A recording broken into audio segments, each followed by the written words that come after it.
Қайырлы күн, құрметті тыңдаушылар. Бухгалтерлік есеп пәні бойынша лекциямызды жалғастырамыз. Бүгінгі лекциямыздың тақырыбы екі жақтылық қағидасы және баланстық теңдік. Бұл сабақта қарастыратын мәселелер: бірінші, бухгалтерлік баланс; екінші, құрылымы мен мазмұны; үшінші, негізгі бухгалтерлік теңдеу; және төртінші сұрақ, бухгалтерлік балансқа шаруашылық операцияларының әсері. Сабақтың мақсаты ұйымды басқару жүйесіндегі бухгалтерлік баланс негіздерін игеру. Әдебиеттер, алдыңғы сабақтарда берілген әдебиеттер. Бұл жерде қосымша Қазақстан Республикасының бухгалтерлік есеп және қаржылық есептілік туралы заңы 2007 шыққан, бірақ 20 жылға жаңаланған.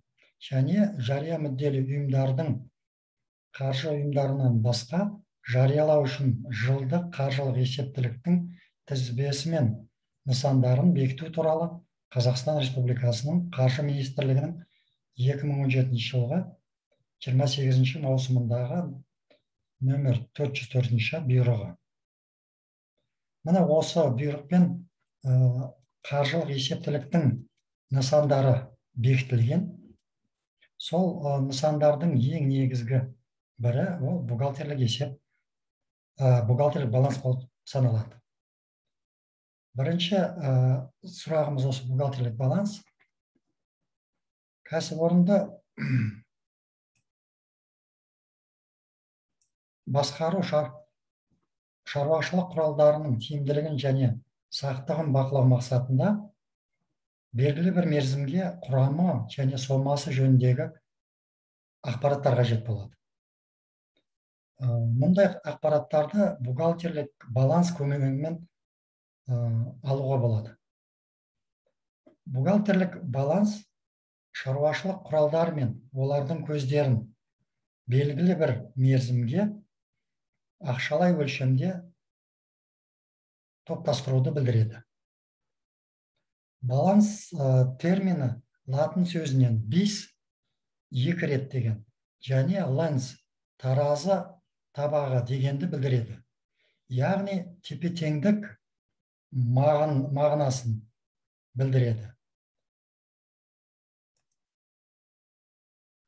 Кәсіпорынның шаруашылық құралдары мен олардың көздерін жалпылау кесте көмегімен жүзеге асырылады.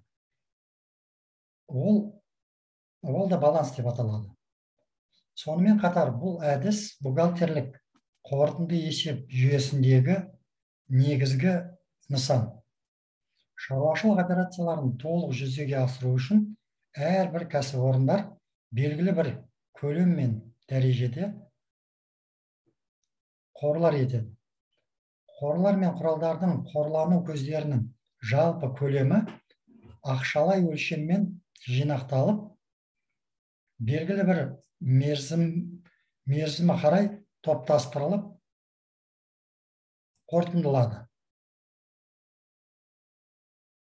Енді баланстың құрылымы мен мазмұнын қарастырамыз.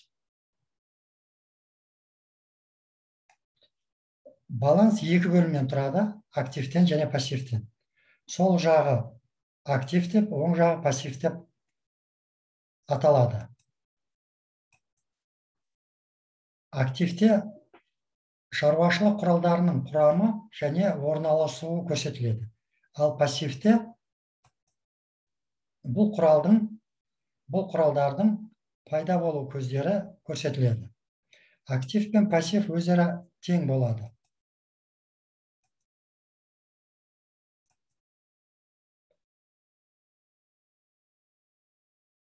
Өйткені кәсіпорын құралдарының жалпы мөлшері әрқашанда олардың көздерінің жалпы мөлшеріне тең. Жалпы баланстың активі ол шаруашылық құралдар болатын болса, пассив ол капитал мен міндеттемелер. Сонда шаруашылық құралдар әрқашан капитал қосу міндеттемелерге тең болуы қажет. Мұндай теңдікті баланстық теңдеу деп атайды.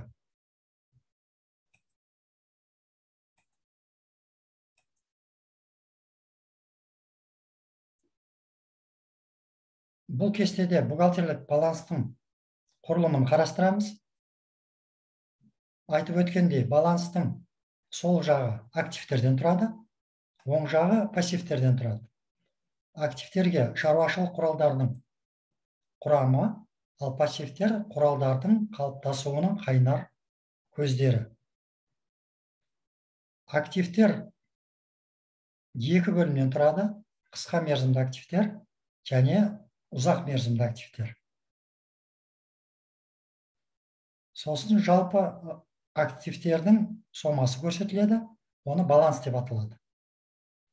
Ал пассивте қысқа мерзімді міндеттемелер көрсетіледі, бұл үшінші бөлім. Төртінші бөлім ұзақ мерзімді міндеттемелер және капитал. Бұның да қорытынды сомасы баланс, екеуі әрқашан тең болу қажет.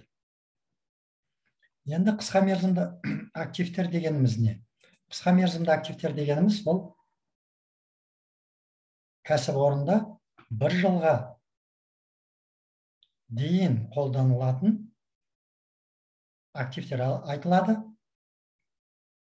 Ал ұзақ мерзімді активтер ол бір жылдан астам қолданылатын активтер. Ол мерзім мына бекітілген уақытта, мына баланс, бухгалтерлік баланс құрылған мерзімнен бастап бір жылға дейінгілер қысқа мерзімді активтерге жатады, ал бір жылдан астам ұзақ мерзімді активтерге жатады. Пассивтерде қысқа мерзімді міндеттемелер, бұларда бір жылға дейінгі кәсіпорынның міндеттемелері, ал ұзақ мерзімді міндеттемелер бұл бір жылдан кейін қайтарылатын кәсіпорынның міндеттемелері. Және бесінші бөлім бұл капитал. Міне бухгалтерлік баланстың құрылымы.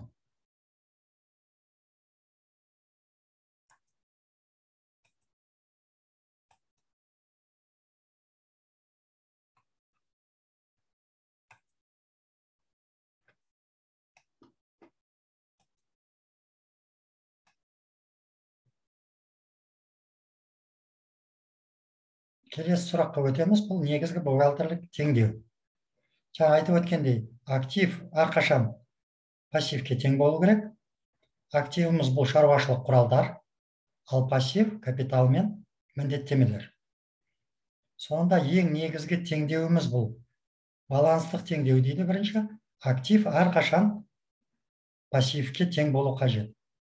Неге дегенде, активте кәсіпорынның мүлкі көрсетілген, ол шаруашылық құралдар, ал пассивте осы шаруашылық құралдардың келіп шығу көздері.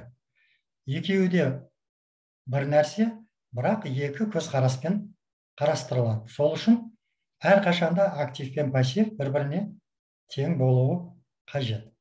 Енді осы формуладан келіп шығатын болсақ, мына жерде көрсетілген пассивіміз ол капитал мен міндеттемелерден тұрады екен. Сонда активіміз тең капитал қосу міндеттемелер болады.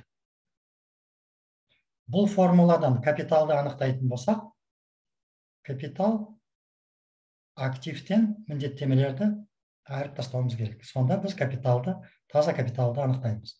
Егер де міндеттемелерді анықтау қажет болатын болса, онда активтен капиталды айырамыз.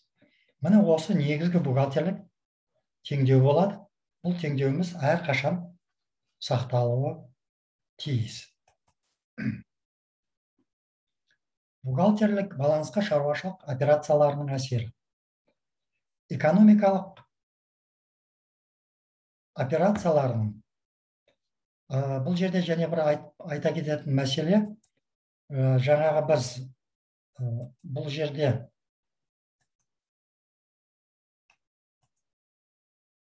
бухгалтерлік баланстың құрылымын мына горизонталды түрде қарастырып өтетін болсақ, негізінде кәсіпорында бұл келесі түрде көрсетіледі. Бұл жария мүдделі ұйымдардың, қаржы ұйымдарынан басқа жариялау үшін жылдық қаржылық есептілігінің тізбесі мен нысандарын бекіту туралы Қаржы министрлігінің заңында екінші қосымшасында көрсетілген. Бухгалтерлік баланс келесідей түрде болады. Ең алдыменен активтер беріледі. Қысқа мерзімді активтер, сосын ұзақ мерзімді активтер, жалпы баланс жиынтығы көрсетіледі, сосын міндеттеме және капитал көрсетіледі. Бұл жерде қысқа мерзімді міндеттемелер, ұзақ мерзімді міндеттемелер бірінен кейін бірі көрсетіледі. Бұл кәсіпорындағы құжат түрінде. Бесінші бұл капитал және жалпы баланс. Активтегі баланс пен пассивтегі баланс екеуі бір-біріне әрқашан тең болуы қажет. Міне негізгі құжат бухгалтерлік баланс кәсіпорындарда осылай толтырылады. Бұл есептік кезеңнің аяғындағы мәліметтер, есептің кезеңінің басындағы мәліметтер толтырылады. Міне осы екі көрсеткіштерді салыстырып, активтер мен міндеттемелер баланста қалай өзгерістерге ұшырағанын анықтауға болады. Енді біз оқу процесінде мынау горизонталды түрдегі балансты қарастырамыз. Неге дегенде осы түрде игеру жеңіл болғаннан кейін осы түрді қолданамыз.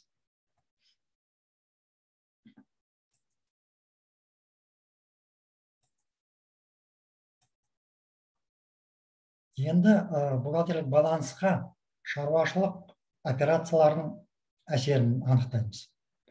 Экономикалық операциялардың әсерінен баланста болатын барлық өзгерістер 4 түрге бөлінеді. Мына күнделікті кәсіпорында болып жатқан оқиғалардың барлығын топтастырғанда сол өзгерістерді 4 топқа бөлуге болар екен. Ол қандай өзгерістер?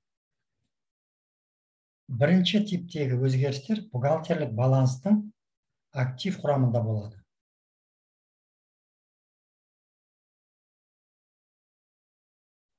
Егер баланс активінің бір немесе бірнеше баптары көбейсе, және баланс активінің бір немесе бірнеше баптары сол сомаға азайса, осындай операциялардың нәтижесінде баланстың жалпы нәтижесі өзгермейді. Бұл деген сөз өзгерістер тек қана баланстың активінде болады. Активіндегі баптардың біреуінде көбейсе, екіншісінде азаюы мүмкін. Жалпы сомасы баланстыкі өзгермейді, теңдік сақталады. Мысалы, 300 мың теңгеге сомасына қолма-қол есеп айырысу үшін материалдар сатып алынды.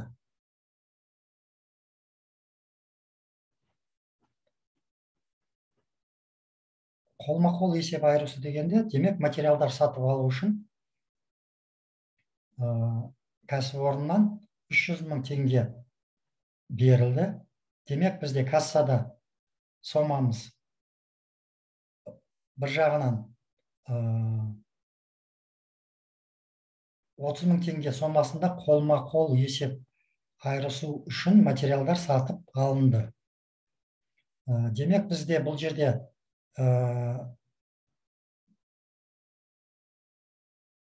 материалдарымыз бір жағынан көбейіп отыр кәсіпорында, екінші жағынан бізде 30 мың теңге кассадағы ақшамыз азайып отыр.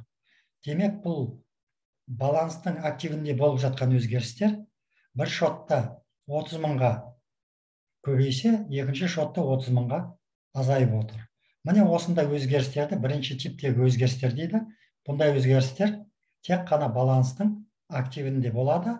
Жалпы баланстың сомасы өзгермейді, теңдік сақталады. Екінші типтегі өзгеріс.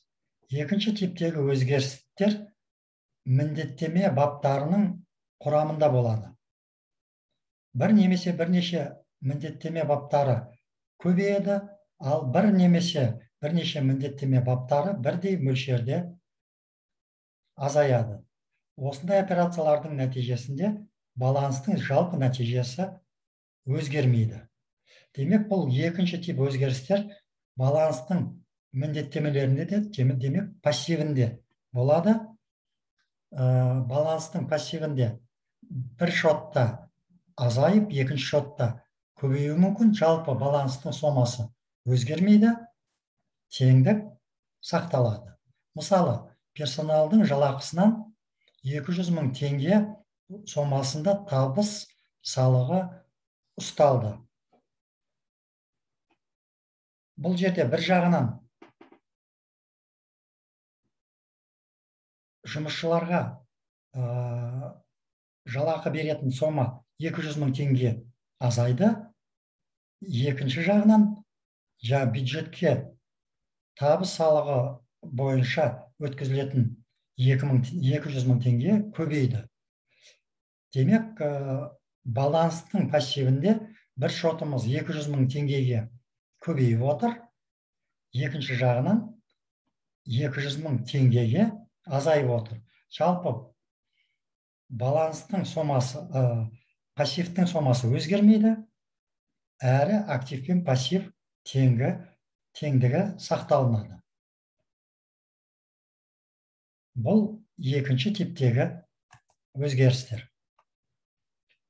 Ал үшінші типтегі өзгерістер активтің де баланстың пассивінде де болады. Бұл ретте активтің бір немесе бірнеше баптары артады, пассивтің бір немесе бірнеше баптары да сол сомаға ұлғаяды. Осындай операция нәтижесінде баланстың жалпы жиынтығы осы сомаға артады. Баланстың теңдігі сақталынады. Демек, үшінші тип өзгерістер әрі активте, әрі пассивте өзгерістер болады. Бір шотта активте сомасы көбейсе, пассивтің сомасы бір шотында да көбейеді. Жалпы баланстың сомасы көбейеді, теңдік сақталынады. Мысалы, кәсіпорын несиеге 150 мың теңге сомасында тауарлы материалдық құндылықтарды сатып алды. Бір жағынан бұл жерде тауарлы материалдық құндылықтарымыз активте 150 мың теңгеге көбейіп отыр. Екінші жағынан пассивте біздің несиеге 150 мың теңге қаражаттарымыз және көбейіп отыр. Жалпы алғанда баланстың сомасы 150 мың теңгеге көбейіп отыр. Актив пен пассивтің теңділігі сақталып отыр. Бұл үшінші типтегі өзгерістерге жатады. Төртінші типтегі өзгерістер бұл актив пен баланстық міндеттеме құрамында бір уақытта жүреді. Бұл ретте активтің бір немесе бірнеше баптары азаяды, пассивтің бір немесе бірнеше баптары да сол сомаға азаяды. Осындай операциялардың нәтижесінде баланстың жалпы нәтижесі де азаяды. Бұл төртінші типтегі өзгерістеріміз үшінші типтегі өзгерістерге ұқсас. Егер де үшінші типтегі өзгерістерде әрі активте, әрі пассивте шоттағы сома көбейетін болса, төртінші типтегі өзгерісте азаяды. Демек, активіміздегі бір шотта немесе бірнеше шотта бір сомаға азайса, дәл сондай пассив шотында да бірнеше шотта пассивтегі сомада сол сомаға азаяды. Жалпы нәтижесі азаяды, бірақ баланстың теңдігі сақталады. Мысал келтіретін болсақ, жеткізушілерге берешекті төлеуге 500 мың теңге сомасындай ақшалай қаражат аударылды. Бұл операция нәтижесінде бір жағынан біз жеткізушілерге қарызымыздан құтылдық 500 мың теңгеге. Ол демек, біздің қарызымыз азайды. Біздің баланстың пассивінде 500 мың теңгеге қарызымыз азайды. Екінші жағынан біз банктегі шотымыздан оларға 500 мың теңге өткіздік, әрі шоттағы ақшамыз 500 мың теңгеге азайды. Демек, жалпы алғанда бұл операцияның нәтижесінде әрі активте, әрі пассивте 500 мың теңгеге жалпы сомасы азайды. Бірақ бухгалтерлік баланстың теңдігі сақталынды. Бұл төртінші типтегі өзгерістерге жатады.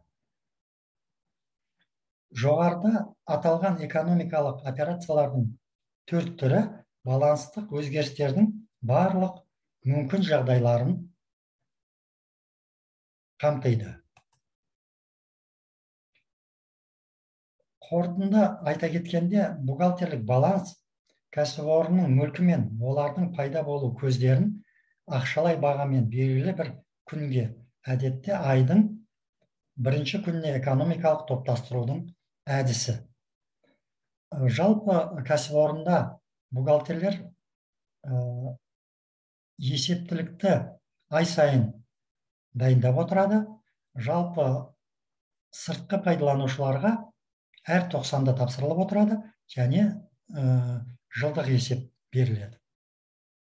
Сол есеп берудің ең негізгі нысанының бірі осы бухгалтерлік баланс болады. Айтып өткендей, кәсіпорынның қорлары бухгалтерлік баланста ақшалай өлшеммен екі топтамада көрсетіледі. Оның бірі кәсіпорынның қандай қорлары бар екендігін, екінші олардың қандай көздерден пайда болғанын көрсетеді. Яғни баланс кесте түрінде жасалынады. Сол жағы актив деп аталады, оң жағы пассив деп аталады. Демек, актив дегеніміз ол кәсіпорынның шаруашылық құралдары, ал пассив сол шаруашылық құралдарының пайда болу көздері. Демек, бухгалтерлік баланс екіге бөлініп, бір жағы актив, екінші жағы пассив деп аталынады. Бухгалтерлік баланстың екі жағы өзара әрқашан тең болу керек, өйткені оларда бір ғана мүлік көрсетіледі. Бірақ бір жағынан құрамы мен орналасуы бойынша ол шаруашылық құралдар болатын болса, екінші жағынан оның пайда болу көздері бойынша көрініс табады.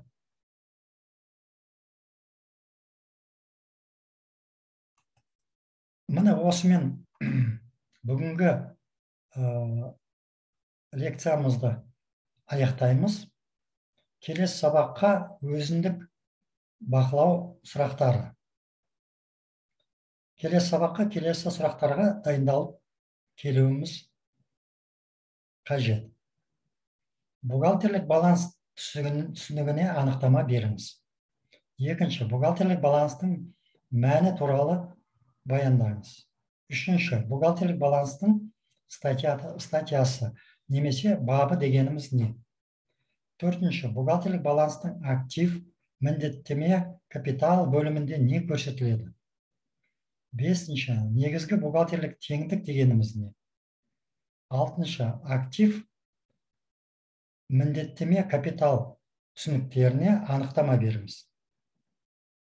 Жетінші, дебиторлық және кредиторлық борыштар түрлерін атап шығыңыз. Капиталдың негізгі түрлеріне анықтама беріңіз. Және 9-шы, шаруашылық операцияларының бухгалтерлік балансқа әсерін анықтаңыздар.